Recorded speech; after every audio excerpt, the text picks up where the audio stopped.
Damos inicio a una programación especial, el desarrollo de un material que va a impactar tu vida y nos va a ayudar como cristianos a poder crecer y acercarnos más a Dios. Estamos hablando de embajadores del reino. Para contarte un poco más sobre qué trata este proyecto, de qué vamos a aprender durante estos días, está conmigo un invitado especial, el pastor Pablo Flor. Pastor, ¿cómo estás?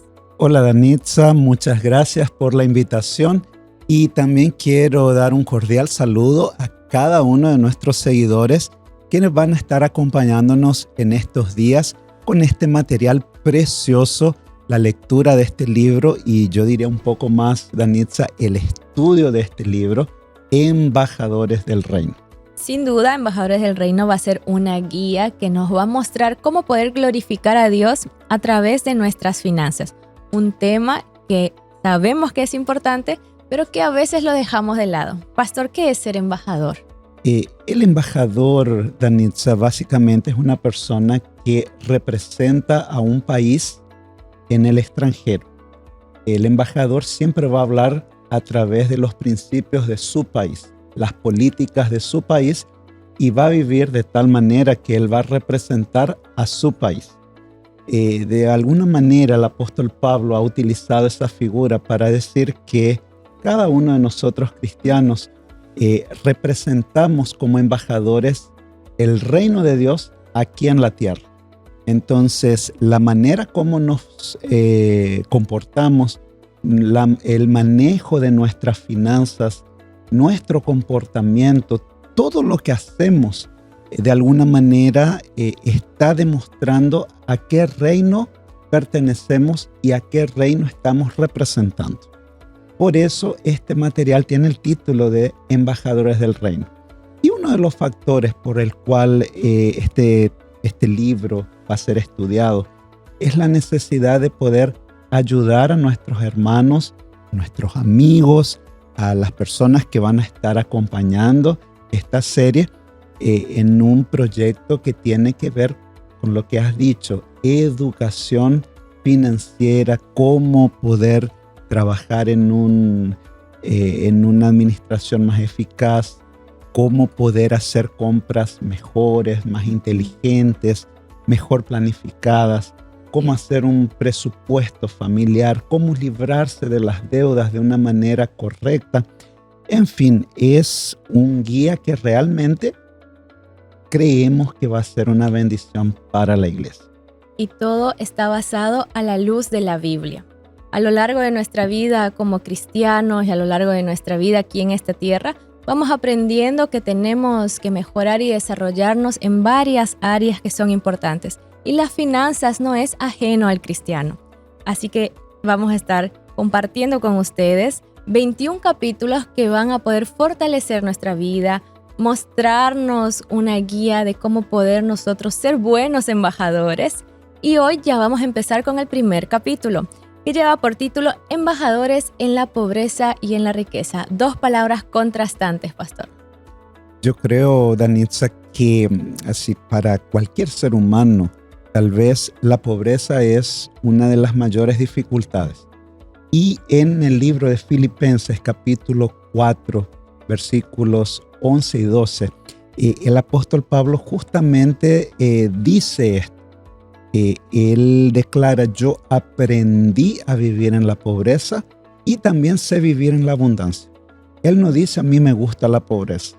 Él no dice, yo quiero vivir en la pobreza. Él dice, aprendí. Y cuando está esta palabra, quiere decir que él, a pesar de que no le gustaba, tal vez no era su deleite, él aprendió a convivir con poco. También dice, aprendió a vivir en la abundancia, sabe vivir en la abundancia. Y esto es algo notorio porque en la palabra de Dios, Él nos dice claramente que la pobreza en sí no es un sinónimo de algo bueno, no es algo que yo debiera buscar, ni la pobreza, ni específicamente la riqueza. Lo que la palabra de Dios nos dice es que si nosotros vamos a tener una vida en cualquier aspecto, yo tengo que vivir para honrar y glorificar a Dios. Entonces, si yo tengo una vida con muchos bienes, que esos muchos bienes me lleven a glorificar a Dios. Amén. Si yo tengo una vida con pocos recursos económicos, el Señor también dijo: a los pobres siempre los tendréis con vosotros. Entonces, de alguna manera también, mismo en tener pocos recursos, que yo pueda vivir para honrar y glorificar a Dios. En la Biblia tenemos grandes lecciones, tenemos héroes de la fe, tenemos historias de las cuales sacamos lecciones de vida que nos ayudan a crecer en nuestra vida espiritual. Pero usualmente buscamos siempre las mayores lecciones en la vida de Jesús. ¿Qué lecciones nos deja Jesús durante su periodo por esta tierra y durante su vida en general sobre la pobreza y la riqueza? Yo creo que Jesús, Danitza, es un ejemplo maravilloso de alguien que supo vivir los dos estados. Jesús supo vivir la riqueza máxima porque Él es el dueño de todo en el cielo, pero Él, por amor a nosotros, se autolimitó a venir y tener ciertas condiciones de vida que no eran las más favorables. Si bien que la Biblia nunca dice que Jesús pasó necesidades o pasó hambre, a no ser cuando Él se autolimitó a pasar hambre por 40 días, la Biblia nos presenta a un Señor Jesucristo que administra los recursos a través de una tesorería. Él tenía un tesorero, Él tenía un grupo que administraba, había personas que donaban para el ministerio de Jesús, había otros que iban dando otro tipo de apoyos, había personas que le daban moradía, casas para que Él pudiese descansar. Entonces la vida de Jesús siempre fue una vida de dependencia completa y total de Dios. No fue un hombre millonario, no fue un hombre pobre a punto de no tener nada. Fue una persona humilde, pero que supo glorificar a Dios en los aspectos que tenían que ver con la administración financiera del ministerio que Él tenía aquí en la tierra. Entonces Jesús para nosotros es un ejemplo maravilloso, el equilibrio perfecto de cómo vivir administrando nuestras finanzas. Además, durante el transcurso de Él en esta tierra, vemos cómo Él se relaciona con las personas. Se relacionaba con gente que tenía dinero, con gente que no tenía dinero, y podemos nosotros también sacar las lecciones de que hay personas que están para donar sus recursos, como hay personas que están para servir a otros. Con toda seguridad. Tenemos, por ejemplo, el caso de la esposa de un alto funcionario de Herodes. Esta mujer, que tiene como nombre Susana, era la esposa de Chuza. Eso está en Lucas capítulo 8, versículo 3. Nos dice que ella era una persona que financiaba el ministerio de Jesús. Entonces hay personas que, aparte de la fidelidad normal y natural que son los diezmos y ofrendas, hay personas que quieren dar un poco más todavía para el avance del ministerio de Cristo aquí en la tierra. Pero hay un punto así interesante, Danitza, que tal vez podríamos aprofundar un poquito más. El hecho de que, ¿será que la Biblia condena el acto de acumular bienes? Un cristiano no puede acumular bienes, porque aparentemente Jesús nunca acumuló ningún bien. Y es más, Él dijo de que todos nuestros tesoros hay que poner en el reino de los cielos. Ahora, ¿eso será que implica con que yo voy a tener que vivir y gastar todo lo que tengo en el día y no hacer provisión para situaciones en el futuro, teniendo que confiar únicamente en la providencia divina? Entonces yo creo que aquí hay un equilibrio que nosotros tenemos que notar que es bíblico también. Por ejemplo, José, el famoso gobernador de Egipto, él un día recibe la tarea de revelar 2 sueños ocultos. Y cuando él ve los sueños, él dice: vendrán 7 años de mucha abundancia y 7 años de extrema pobreza. Y para aquí la visión. Y ya no hay más informaciones al respecto de qué hay que hacer. Pero ahora José habla de lo que él había aprendido en su hogar. Y entonces él dice, yo quiero dar el consejo a Faraón que busque un hombre sabio, entendido, que pueda construir graneros, que pueda acumular, guardar mucho de lo máximo que se pueda durante 7 años, para que a través de esas riquezas que se han acumulado puedan servir para que el país no vaya al fracaso y a la bancarrota. Y es interesante que esos 7 años que él acumuló tanto. La Biblia dice que ya no había ni cómo contar la cantidad de recursos de alimento que José consiguió guardar. Fue lo que salvó no solamente a Egipto, salvó también naciones vecinas y salvó al pueblo de Israel. Y ahí yo quiero sacar una lección muy impactante. Si ese acto de José salvó al pueblo de Israel, salvó también al Mesías que habría de venir. Porque de alguna manera Satanás quería aniquilar a Israel, a Jacob, su familia, porque si él hacía eso, Jesús no iba a poder venir.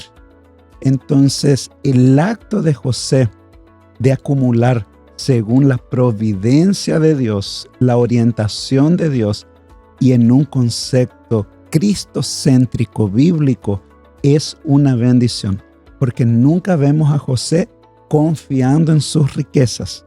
Siempre vemos a José confiando en Dios y utilizando las riquezas para glorificar a Dios. Creo que ahí está el gran punto. Y quizás puede surgir ahí una pregunta actualmente, como cristianos. ¿Cómo podemos diferenciar cuando estamos acumulando dinero y cómo podemos diferenciar cuando nosotros estamos confiando quizás en que Dios va a dirigir, igual teniendo nosotros los bienes, las riquezas que podríamos considerar? Esa es una pregunta bien interesante y básicamente es difícil dar así pautas. Bueno, yo confío en Dios o yo confío en las riquezas, pero ahí está el corazón humano, ¿no? Y el corazón humano es engañoso. Entonces, ¿a qué punto yo tengo que ver si yo realmente confío en Dios? La confianza en Dios siempre me va a llevar en 2 aspectos. Primero, yo siempre voy a ser fiel a Dios en lo que Él me dice, en su palabra. Entonces, cueste lo que cueste, yo voy a confiar en Dios. Y segundo, yo también voy a tener la fe y la seguridad de descansar en sus promesas. Yo creo que esos 2 aspectos muestran si yo confío realmente en Dios.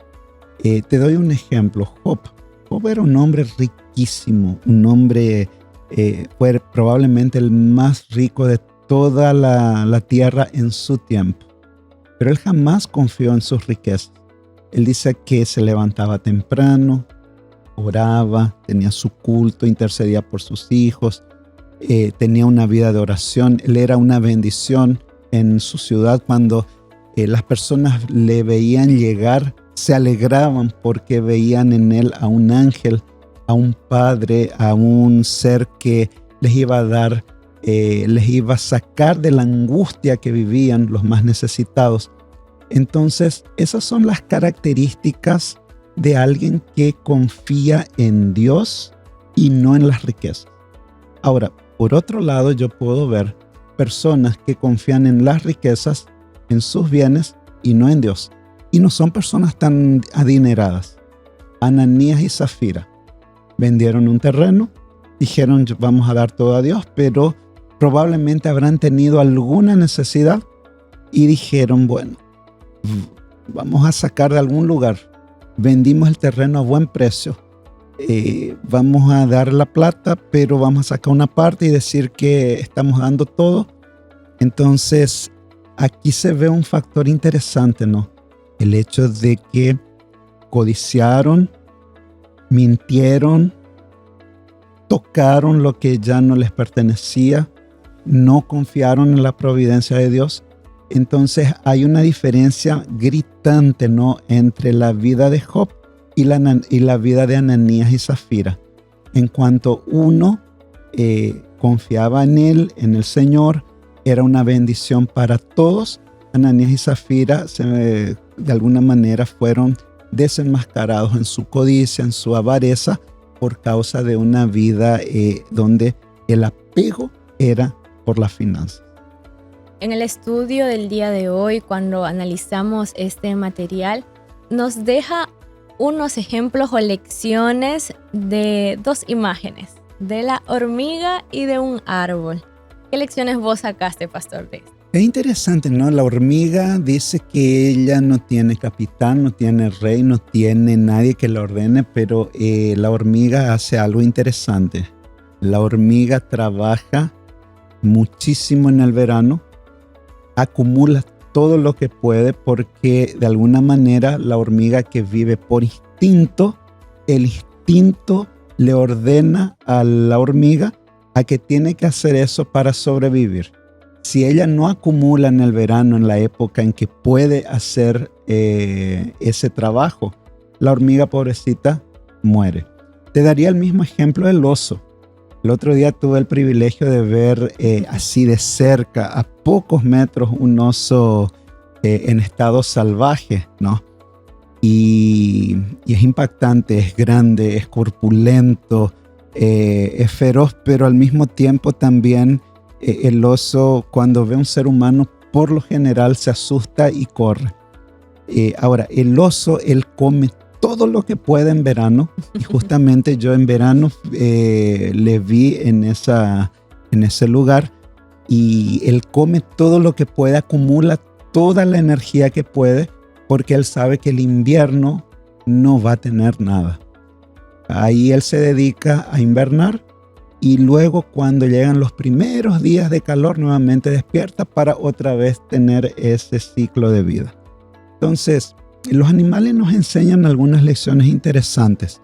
El hecho de ahorrar, no específicamente de acumular y confiar en las riquezas acumuladas, sino en el ahorro, en la previsión, en tener un fondo de emergencia donde yo pueda sacar mano si hay alguna necesidad. Y el ser humano siempre va a tener situaciones complejas, un accidente, una enfermedad, algo que no está previsto. Entonces, si yo no tengo nada de eso, no tengo una previsión cuanto a eso, vamos a vivir momentos complejos y difíciles. Y la pandemia hace 3 años atrás justamente nos mostró eso. Mucha gente no tenía ahorros, no tenía algo guardado y se pasó momentos muy difíciles. Entonces yo creo que ahí la hormiga nos enseña algo realmente impactante. Cuando es tiempo de cosechar, yo tengo que cosechar y siempre tener una reserva para que cuando lleguen los días que no sean tan buenos, yo tenga donde estar amparado. Y la cosecha también viene de la mano del trabajo. Exactamente.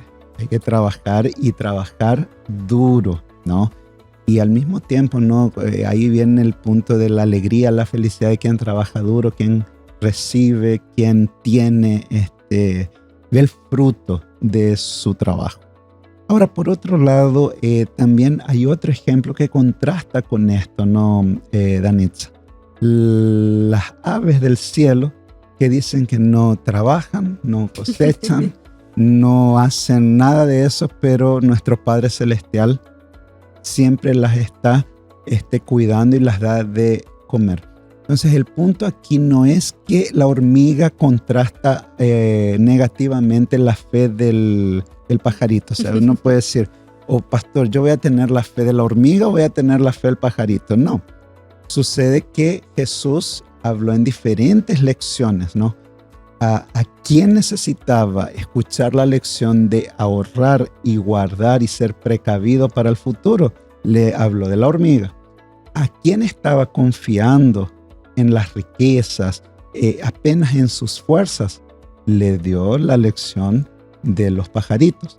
O también tenemos los árboles frutales.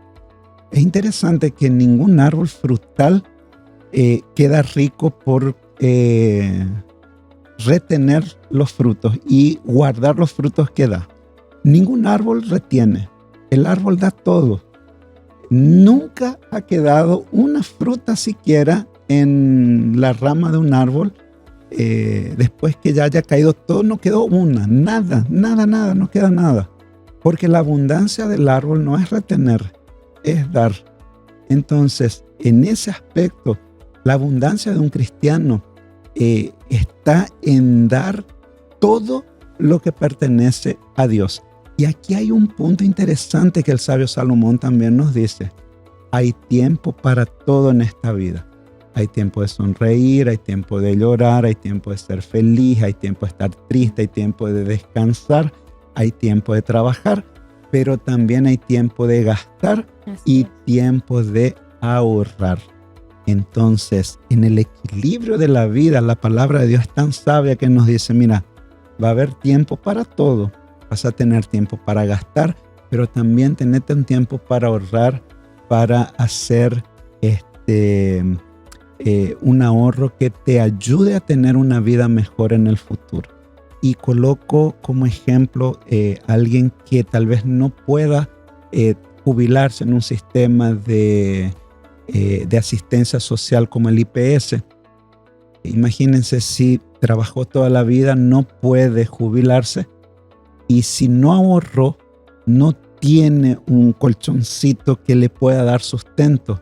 ¿Qué vida más difícil va a ser cuando llega a una edad de 65, 70, 75 años y ya esa edad ya no se puede ser productivo como cuando se tenía 45, 40, 35 años y no se tenga todos los recursos?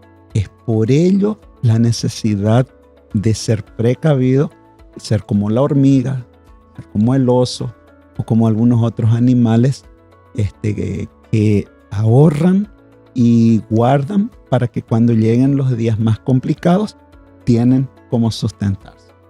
Así es, grandes lecciones que nos deja Dios a través de la naturaleza, de los animales, de las plantas. Estamos llegando ya a la parte final.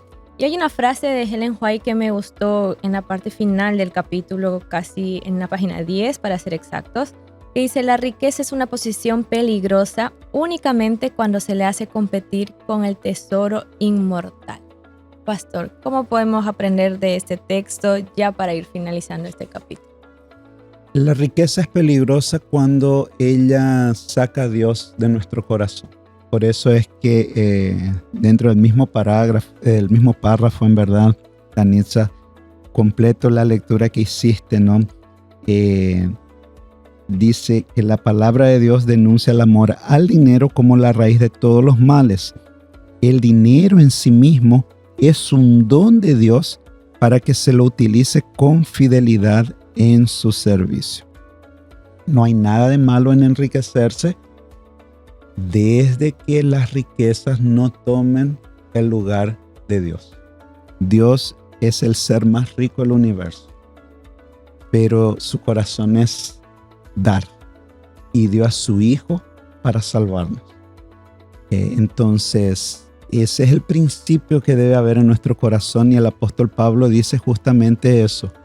Haya en vosotros el mismo sentir que hubo en Cristo Jesús, quien era el Dios del universo, se entregó a sí mismo, se vació, se dio por completo y murió siendo hombre y muerte de cruz.